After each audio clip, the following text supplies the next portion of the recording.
Assalamualaikum warahmatullahi wabarakatuh. Selamat siang Bapak Ibu, adik-adik dari mahasiswa dan mahasiswi Fakultas Ekonomi dan Bisnis.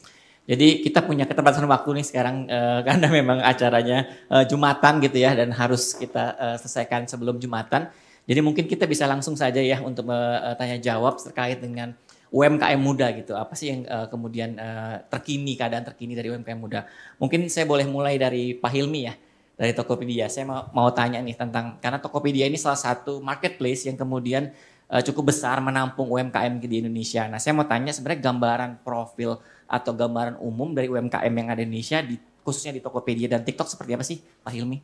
Baik Pak, ya secara umum memang gambaran dari profil dari UMKM yang ada di dalam Tokopedia itu rata-rata memang masih muda.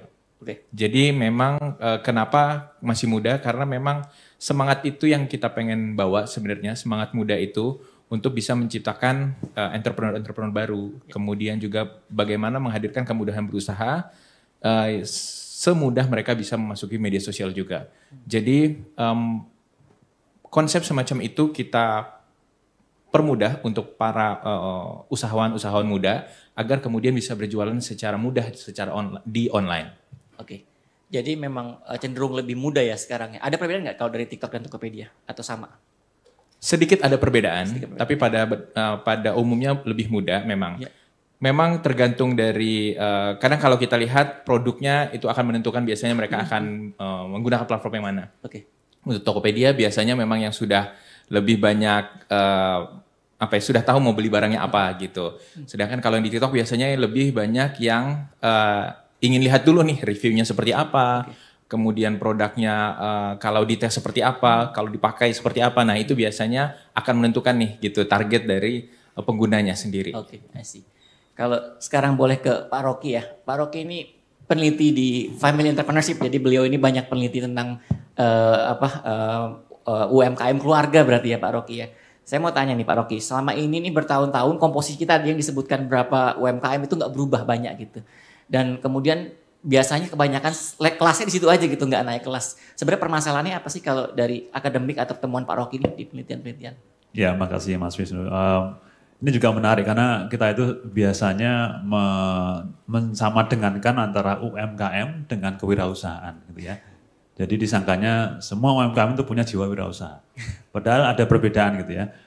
UMKM itu kan adalah skalanya, skala usaha dari mikro, kecil, menengah, sementara sebagian UMKM punya jiwa wirausaha dan itu beda-beda gitu kan. Yeah.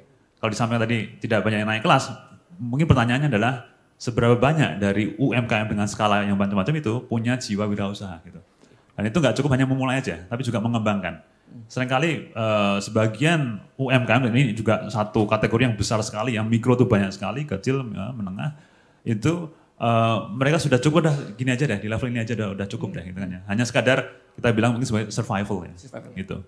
Nah, bisa nggak kita kemudian mengenjot mereka untuk kamu bisa growth loh. Ya, ada peluang di sana. Nah, ini mendorong mereka, membawa mereka untuk melihat peluang. Ini yang seringkali jadi tantangan gitu kan. Jadi kalau dari tantangan pada umumnya saya lihat mungkin di jiwa nih, jiwa kewirausahaan itu jangan kita sama dengan bahwa semua UMKM itu punya jiwa wirausaha. Kita perlu drive ini. Nah, gimana caranya? Nah, ini kita coba kembangkan gitu. Terima kasih Pak Rocky. Sekarang mungkin dari pemerintah nih Bu Siti nih. Saya ingin tahu nih dari tadi Pak Hilmi sudah menceritakan di Tokopedia, lalu Pak Rocky menemukan ternyata UMKM itu nggak semuanya punya jiwa wirausaha. Nah kalau dari Kementerian Koperasi dan UKM itu seperti apa Bu? Masih mendorong UMKM muda khususnya untuk menghadapi tantangan-tantangan tadi gitu. Oke, terima kasih. Assalamualaikum warahmatullahi wabarakatuh. Jadi mungkin saya tata ulang pertanyaannya Pak. Jadi lebih tepatnya adalah saat ini pemerintah sangat concern dengan para wirausaha. Nah kita sudah memiliki Perpres, sebetulnya peraturan presiden nomor 2 tahun 2022 yang sudah ditandatangani oleh Presiden Jokowi di 3 Januari 2022. Ya. Ini sebetulnya menjadi landasan untuk kita semua sebagai kementerian lembaga. Karena ini bukan cuma tugasnya ada di Kementerian Koperasi dan UKM, tapi kita bersama 27 kementerian lembaga yang lain. Artinya adalah platform ini menjadi platform untuk kolaborasi. Nah, salah satu program yang saat ini kita desain untuk Ada dua tujuannya. Yang pertama adalah menciptakan wirausaha dan mendorong, mendukung, mengembangkan wirausaha itu sendiri. Jadi kalau tadi Mas yang menyampaikan bahwa UMKM itu dari size, wirausaha itu dari jiwa. Itu saya setuju sekali karena itu yang juga tercantum pada Perpres. Nah artinya adalah saat ini kita punya Entrepreneur Hub, tadi sudah disampaikan oleh Pak Menteri pada saat kuliahnya tadi. Ini sebenarnya platform untuk para wirausaha. Kenapa kita bikin ini? Karena selain landasan hukum tadi bahwa kita harus menambah jumlah wirausaha, kita juga melihat bahwa saat ini banyak wirausaha yang bingung. How to be entrepreneur, itu yang pertama. Kalau mereka masih mahasiswa atau mereka masih kuliah, bahkan mereka juga masyarakat umum, itu menjadi satu pertanyaan. Setelah menjadi wirausaha, pertanyaan berikutnya adalah how to develop my business. Kemudian how to grow my business, how to be my business sustain. Jadi hal-hal ini yang selalu ada di kepala teman-teman wirausaha. Yang kita sebut wirausaha ini adalah para pelaku usaha yang memiliki rencana atau by design. Nah, jadi sementara ini yang bisa saya sampaikan landasan hukum dan bagaimana kita melihat bahwa wirausaha ini sangat penting untuk kita semua. Terima kasih. Terima kasih jawabannya Ibu Siti. Mungkin lanjut ke paling ujung nih, Pak Anugrah sebagai salah satu pelaku ya berarti ya dari Avoskin. Pengalamannya seperti apa sih untuk waktu itu mengedukasi tren pasar, lalu kemudian memulai gitu ya, memulai ketika Avoskin baru berdiri seperti apa khususnya untuk pesan generasi muda yang baru memulai? Tahun 2014 Pak, itu kami melihat bahwasanya lawan yang ada di market beauty industry itu produk-produk yang tidak memiliki izin BPOM. Oke. Dan itu saya mengidentifikasi sebagai opportunity atau peluang yang kalau sesederhana kita punya produk yang ada izin BPOM sudah lebih baik dibandingkan mereka. Itu tahap satu. Maka saya memiliki awal yang sebenarnya susunan rencana bisnis atau bisnis plan tidak se-advance kalau saya melihat posisi saya hari ini atau perusahaan hari ini. Ada abstraksi atau sesuatu yang lumayan yang penting maju terus. Nah itu tadi sudah disampaikan Bapak dan Ibu itu sebagai jiwa. Yang itu saya juga dorong ke diri saya lebih ke mentality. Untuk berani maju tapi di tengah jalan yang dirubah adalah bagaimana dari jiwa tadi itu bisa mendorong brand dalam konteks Avoskin bisa bertumbuh. Nah, identifikasi pasar tadi sudah bisa didapatkan, lawannya tuh banyak produk-produk yang tidak ada BPOM. Kami memutuskan untuk produk natural dan science dengan izin BPOM sehingga pembedanya sudah jelas. Kemudian kami melakukan edukasi pasar. Edukasi pasar pada saat itu kami menggunakan cara yang paling sederhana, yaitu adalah karena kapitalnya terbatas menggunakan sosial media. Sosial media pun tuh banyak di-drive dari orang-orang sekitar, teman-teman, ekosistem yang enggak se-complicated hari ini, tapi paling tidak bisa menjadi suara, udah nyoba produknya, udah bisa sharing ke sosial media, udah menjadi ceruk basis konsumen yang berani terus bersuara. Karena ya yang paling bisa membantu mengedukasi kami pada saat itu adalah real users. Ya, terima kasih Pak Anugrah. Menyambung tadi ya kata-katanya Pak Anugrah mulai aja dari dulu. Ini saya ingat Tokopedia punya ini ya, punya slogan yang sama nih. Jadi saya mungkin langsung nanya ke Pak Hilmi nih, kalau sekarang sih masih relevan atau enggak sih? Atau kemudian apalagi dengan situasi kemarin COVID, kemudian tidak stabilan, deflasi 5 bulan berturut-turut, apakah kemudian ada re-strategize gitu ya? Jangan sekedar berani tapi juga strategi dulu gitu. Gimana kalau Pak Hilmi dari? Ya, slogan itu sebenarnya Mas Wisnu masih relevan. Karena kalau kita lihat sebenarnya yang banyak dari entrepreneur baru itu adalah takut memulai dulu nih. Gitu. Cuman memang sebenarnya untuk memulai saja nggak cukup. Ada banyak yang harus disiapkan juga. Termasuk dari NIB-nya, kemudian bagaimana izin-izin yang diperlukan gitu. Sebenarnya kalau memiliki jiwa entrepreneur biasanya dia akan ingin terus tumbuh kan. Dan dengan terus tumbuh itu, maka dia akan melihat opportunity yang ada apa. Sekaligus juga melihat bahwa apa yang dibutuhkan dari produk yang ingin dia jual. Termasuk izin-izin yang dibutuhkan. Kemudian juga ketika masuk ke dalam platform, bisa melihat sebenarnya apa yang bisa saya manfaatkan lebih jauh dari fitur-fitur yang ada di dalam platform untuk bisa meningkatkan penjualan saya gitu. Apakah mengedukasi market gitu ya. Kemudian juga bagaimana bisa memasarkannya lebih jauh lagi. Nah, fitur-fitur yang ada di dalam platform itu sebenarnya sangat-sangat bisa dimanfaatkan. Apakah fitur live shopping atau mungkin logistic fulfillment sehingga bisa menjangkau lebih jauh lagi cakupan dari produknya sendiri. Jadi sebenarnya jiwa entrepreneur yang dikembangkan itu bisa memang dimulai dari awal, mulai aja dulu, tapi kemudian juga harus terus berkembang. Terima kasih Pak Ilmi. Kalau Pak Rocky sendiri, dari pengalaman Pak Rocky ketika terus mulai aja dari dulu, terus selain itu apa sih kalau dari sisi akademik itu pengalaman seperti apa? Baik, ini juga untuk teman-teman di sini ya, teman-teman muda yang juga hadir di sini. Kalau kita lihat bisnis itu kan sebetulnya ada 3 area besar ya. Jadi ada, kalau saya gunakan referensi konsep, namanya ada value creation atau penciptaan nilai gitu kan. Kita bisa membuat produknya, membuat manfaat itu. Kemudian yang kedua adalah value delivery. Anda sudah buat produknya, bisa nggak sampai ke pelanggan gitu kan, sampai ke konsumen. Ketika kemudian udah bisa ngirim atau menyampaikan produknya ke pelanggan, Anda dapat duit nggak? Value capture ya, yang terakhir. Seringkali UMKM ini juga ya, dia bisa mulai bikin produknya, tapi nggak bisa nyampein itu ke pelanggan. Jadi pasar tadi, tantangan pasar ya kan. Dia mungkin kemudian bisa masuk ke pasar tapi nggak bisa dapat duitnya. Jadi begitu nge-charge duit ya nggak sustainable tuh ya, nggak dapat profit gitu kan. Itu juga masalah juga. Gitu kan. Nah 3 area ini sebetulnya punya level tantangan sendiri-sendiri gitu. Yeah. Jadi memulai itu satu hal, tapi di depan dia ya masih ada beberapa tahapan yang ini mesti nggak bisa dijalankan sendiri. Makanya nanti ekosistem ini penting gitu kan. Yeah. Nah, mungkin ini ketika UMKM bisa tergabung ke dalam ekosistem, dia akan punya sumber daya yang di luar dari dirinya sendiri. Nah ini sangat penting bagi UMKM. Okay, terima kasih. Lanjut ke Pak Anugrah mungkin, pengalaman dulu Foskin. Tadi menceritakan bahwa ada segmentasi yang berbeda, khususnya perizinan dan lain-lain. Kalau dulu kendalanya waktu memulai pertama kali apa Pak? Untuk misalkan kayak tadi, berani memulai terus kena ini kendala ini, boleh ceritain nggak dulu Pak Foskin?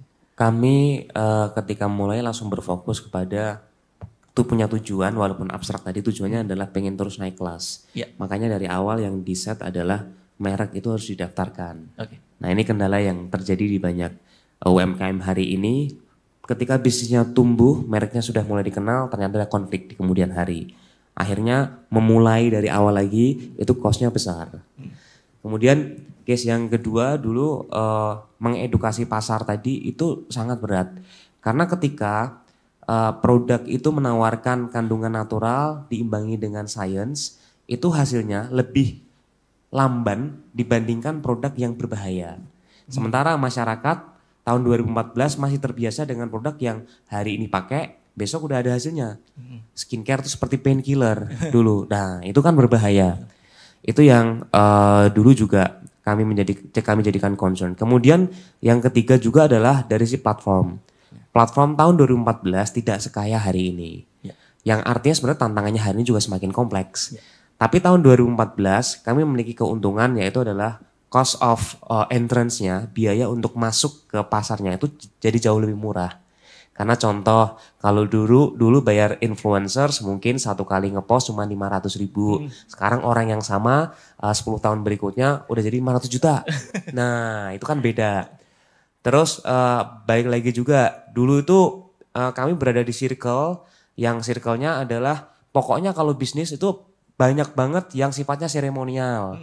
Ya tadi mungkin Pak Rocky menyebutkan value capture. Bisa delivery tapi nggak ada value capture gitu kan. Nah seremonialnya itu udah kelihatan terus tapi nggak ada duitnya gitu. Kami fokus menjauhkan diri dari hal-hal seperti itu yang sifatnya non seremonial. Yang penting harus sampai ke pelanggan. Nah ini kan penting. Kadang-kadang kita melihat, oh inspirasiku adalah orang-orang seperti ini. Dia diliput media ABC. Tapi skala bisnisnya berbeda gitu. Nah akhirnya hanya berfokus kepada cover atau sambulnya tanpa berfokus kepada isi atau dagingnya. Oke. Good sekali ya, ada 3 poin yang tadi sangat menarik dari Pak Anugrah. Nah saya sekarang balik ke pemerintah dari Bu Siti nih. Saya mendapatkan informasi tadi ada entrepreneurship hub ya Bu ya, lalu kemudian ada rumah digital, lalu kemudian sebenarnya ada beberapa di kawan-kawan muda ini ketika mau mulai usaha nggak punya modal. Nah itu pembiayaannya kurang. Nah itu sebenarnya kalau dari kementerian atau kemudian dari pemerintah ada nggak sih Bu pembiayaan untuk anak-anak muda yang mau memulai UMKM nih? Oke, mungkin kalau boleh ditayangkan materinya ada. Jadi di halaman yang terakhir, ini mudah-mudahan menjawab beberapa concern pertanyaan barusan. Yang pertama adalah di tempat kami, itu kita punya 4 program besar. Yang pertama sekali adalah konsultasi dan pendampingan. Di sini kebetulan saya didampingi oleh Asisten Deputi Konsultasi dan Pendampingan Bu Novi. Boleh berdiri Bu, siapa tahu ada yang ingin kenal.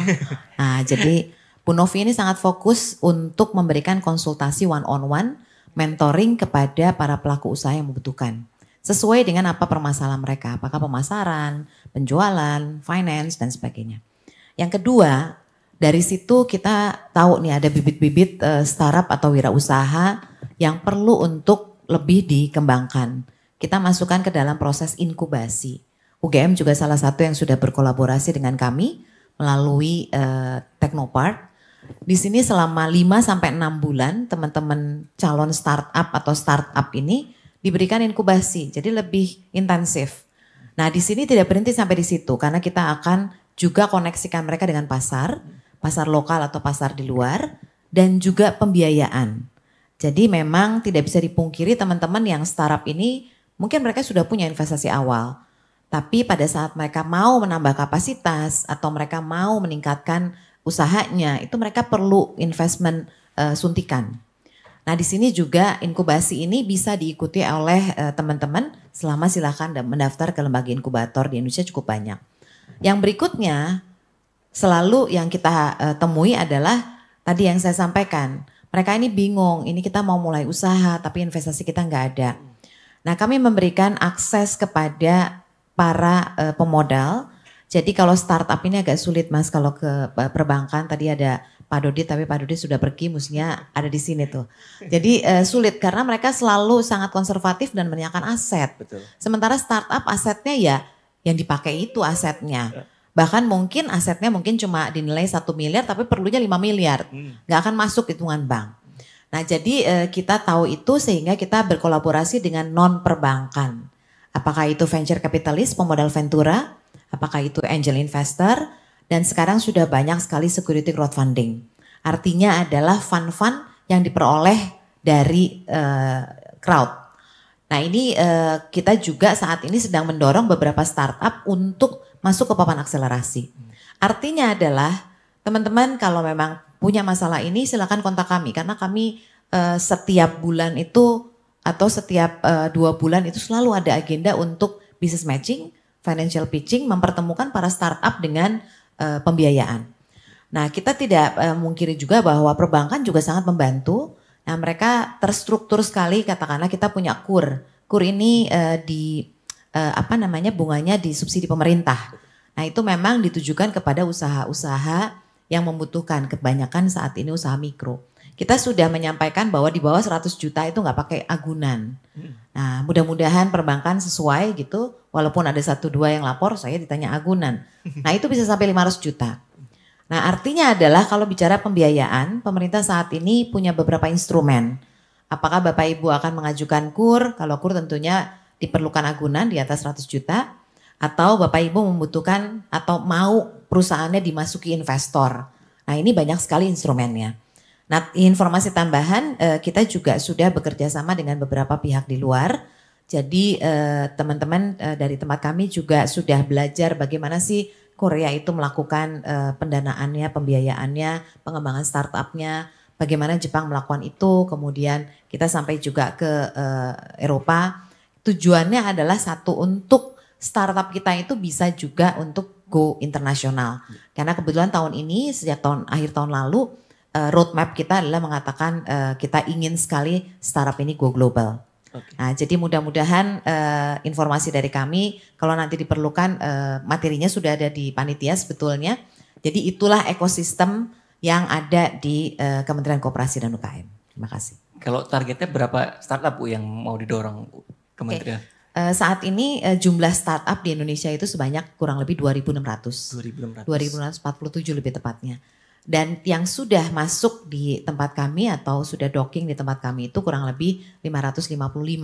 Selama 3 tahun terakhir kita melakukan kerjasama dengan inkubator untuk menginkubasi startup. Nah, kita masih punya tambahan kurang lebih 200 startup yang saat ini juga masuk di dalam pembiayaan kita. Oke, terima kasih informasinya. Balik ke Pak Rocky, 2.600 nih Pak Rocky startupnya yang dimiliki kementerian. Apa yang harus dilakukan agar kemudian mereka bisa terus tumbuh dan berkembang gitu ya. Kita sering melihat startup ini kencang di awal gitu tadi Pak Anugrah cerita gitu ya, sangat seremonial, tiba-tiba hilang karena habis dana visinya gitu untuk seremonial tadi. Kalau Pak Rocky pendapatnya seperti apa? Ya, mungkin satu hal tadi yang kita pahami juga dari belajar dari Pak Anugrah adalah persistensi ya. Dari sisi pelakunya memang dia perlu persisten, termasuk tadi adalah jiwa kewirausahaan. Tapi di sisi lain adalah tentu UMKM terutama usaha mikro kecil ya, itu kan mereka terbatas di sumber daya gitu kan. Nah sumber daya tidak hanya finansial tapi juga dari sumber daya manusia dan seterusnya. Artinya adalah ya meskipun ya dari sisi finansial mereka terbatas, bisa nggak mereka ini kemudian tergabung ke dalam satu ekosistem. Jadi kalau mereka tidak punya sumber daya cukup katakan tadi untuk pemasaran, oke, dia bisa nggak fokus pada misalnya produksinya ya. Buat kualitas yang bagus. Ketika dia bisa bergabung pada ekosistem, akan ada yang kemudian berfokus pada menyambungkan dengan pasar. Ada juga UMKM dia fokus pada distribusi misalnya. Jadi keterbatasan sumber daya sebenarnya tidak jadi masalah ketika mereka itu ya sekali lagi tergabung ke dalam jejaring yang lebih besar. Nah ini seringkali kemauan ya, kemudian keterlibatan ini yang jadi penting. Jadi ketika sudah ada banyak program dari pemerintah, saya pikir ini ada peluang yang bisa langsung dimanfaatkan oleh para UMKM. Begitu. Baik. Mungkin karena waktunya juga semakin mepet, saya mau dengar kayak satu kata, dua kata terakhir dari masing-masing. Mungkin dari ujung Pak Anugrah dulu, khususnya untuk nih, mungkin ada di sini ada yang mau mulai gitu ya, atau baru kepikiran saya mau mulai usaha, tapi ragu-ragu. Padahal tadi dukungannya sudah banyak. Nah, dari Pak Anugrah, kira-kira pesannya buat mereka apa nih? Saya lebih mungkin meng-highlight dari sisi jiwanya ya Pak ya. Jiwa. Apalagi teman-teman dari mahasiswa gitu lulus punya banyak kesempatan dan kita ini sebagai agent of change. Setiap tahun kita lihat keran dari lulusan tuh dibuka terus tapi penampungnya tuh nggak ada. Akhirnya meluber dan akhirnya banyak sekali pasti unemployment gitu. Kalau kita menjadi seorang entrepreneur, jiwanya tadi yang harus kita terus kembangkan dan itu bisa dilatih. Dan kalau saya boleh mengutip salah satu dari brand yang keren itu ngomong just do it. Di awal tuh just do it. Ketika kita udah ngelakuin, kita nanti akan ketemu sama masalah, kita akan belajar. Ada learning cost pasti, tapi ada learning effect. Jadi dari belajar itu ngapain? Kita bisa improve lagi. Belajar lagi, ada masalah lagi, belajar lagi dan seterusnya. Itu akan menciptakan mentality kita. Jadi gagal, nggak ada masalah, yang penting bangun lagi. Teman-teman masih muda, tanggungannya belum kayak gimana-gimana juga, jadi just do it. Kalau udah maju nanti teman-teman mungkin akan kangen masa-masa seperti itu. Ya, terima kasih Pak Anugrah. Pak Rocky. Mungkin saya ambil angle yang agak berbeda. Jadi salah satu juga yang menarik adalah banyak juga UMKM itu adalah dimiliki oleh keluarga. Jadi family business. Kebetulan jadi bidang riset saya untuk para bisnis keluarga ini ya, misalnya teman-teman ada yang jadi penerus ya. Nah ini yang jadi tantangan adalah bisa nggak kemudian menghidupkan kembali semangat wirausahaannya. Jadi nggak sekadar nerusin aja, tapi ini bisa nggak ada kebaruan.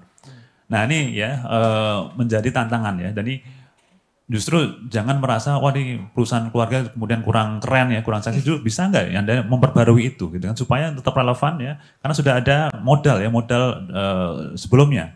Nah ini karena sebagian besar UMKM juga perusahaan keluarga jadi bisa kemudian mulai memprofesionalisasikan manajemennya.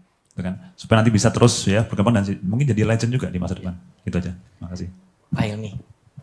Dari saya 2 kata, terus beradaptasi. Okay. Jadi dengan sudah mulai dan memiliki jiwa entrepreneur tersebut, terus beradaptasi dengan apa yang ada di depannya. Dari sisi tantangan, peraturan juga, sekaligus juga bagaimana melihat kesempatan yang ada. Nah dengan melihat kesempatan yang ada itu, adaptasi juga perlu terus dilakukan, memanfaatkan platform-platform yang ada untuk bisa memperluas jangkauannya. Saya rasa apalagi dengan perkembangan e-commerce yang semakin cepat dan dinamis, saya yakin sebenarnya teman-teman yang saat ini masih kuliah itu sebenarnya lebih bisa beradaptasi dan bisa memulai saat ini sih. Gitu. Terima kasih Pak Hilmi. Terakhir dari Bu Siti. Terima kasih.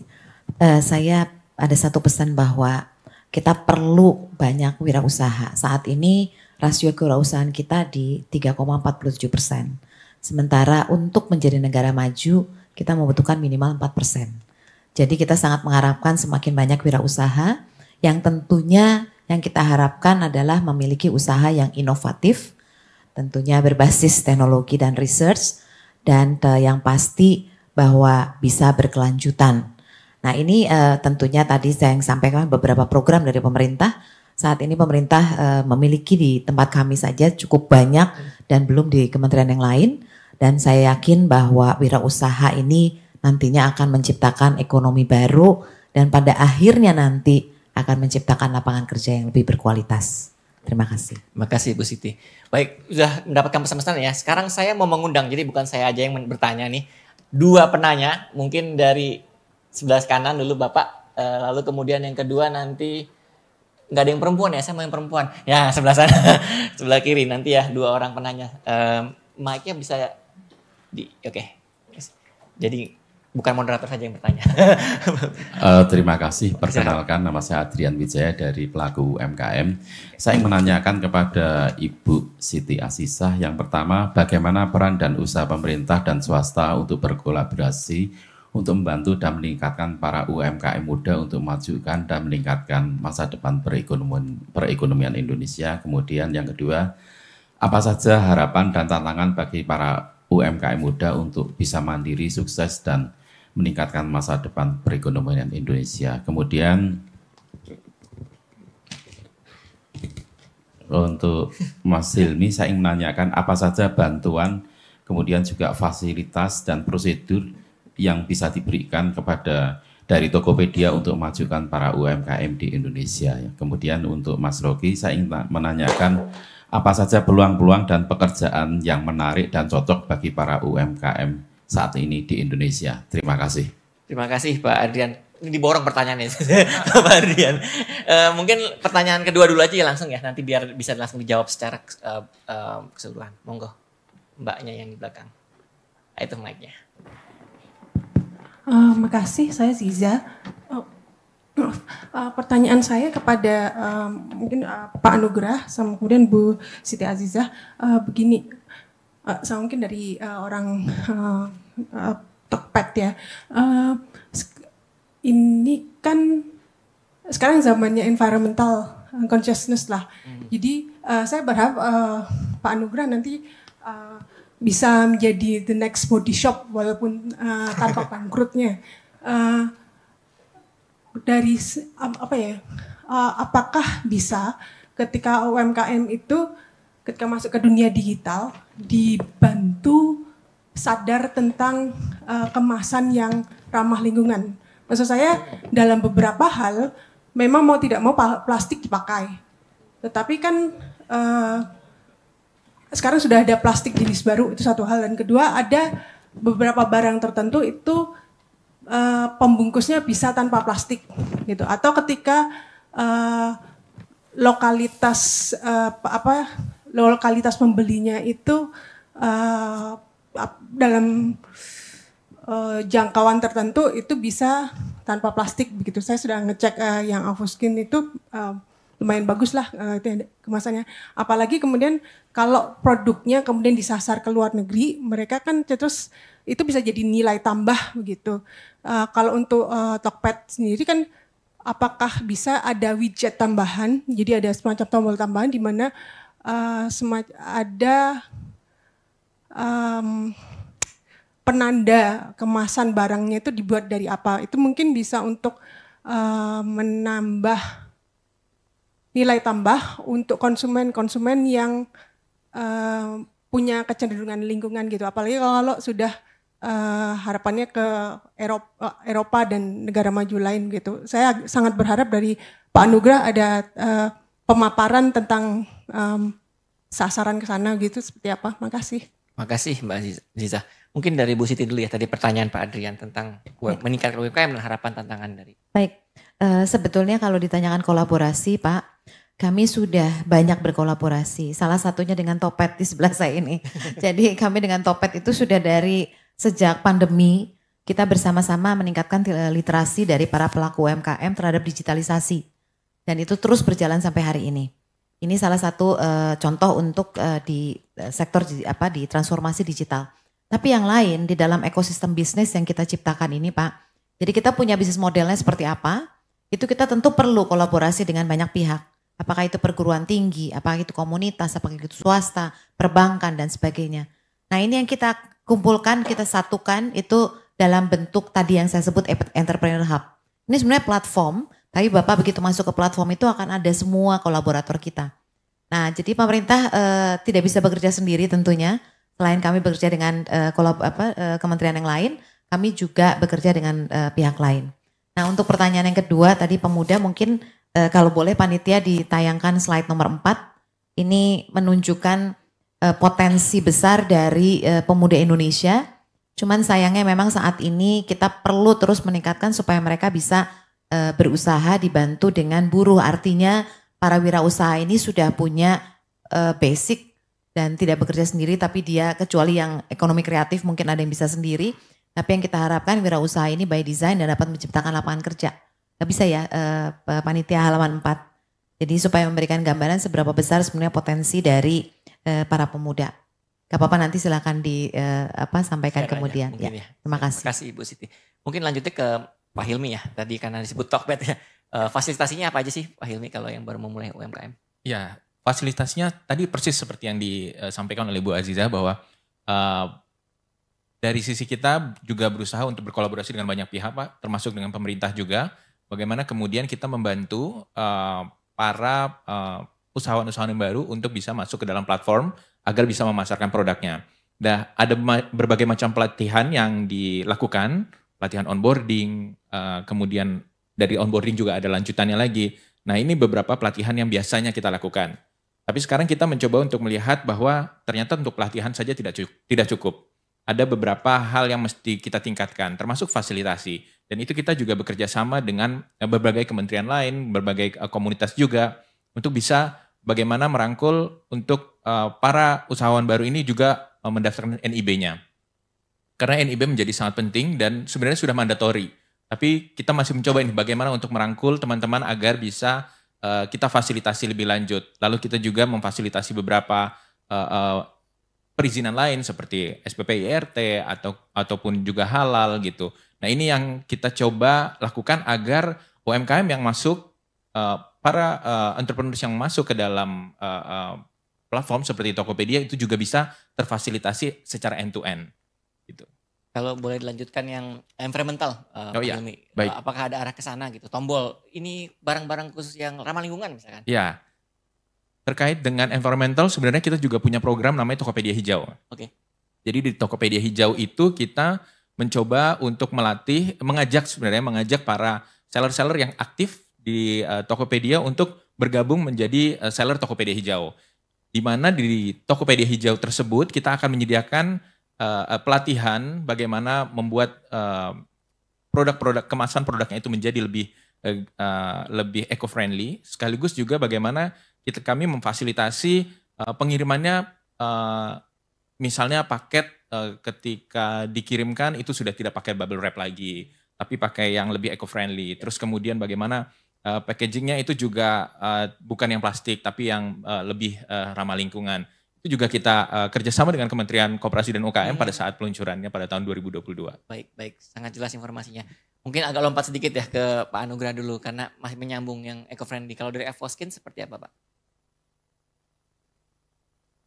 Mati. Baterainya habis. Oke, kalau dari Avoskin pertama sudah menggunakan, emang konsepnya adalah Green and Clean Beauty Concept. Kami memiliki campaign Love Avoskin, Love Earth. Dari awal kami punya kesadaran untuk mengedukasi market juga supaya lebih aware dengan isu-isu sustainability. Dimulai dari pertama kami menggunakan botol kaca. Botol kaca, kemudian yang kedua menggunakan kalaupun ada yang plastik itu adalah PCR, Post Consumer Recycles.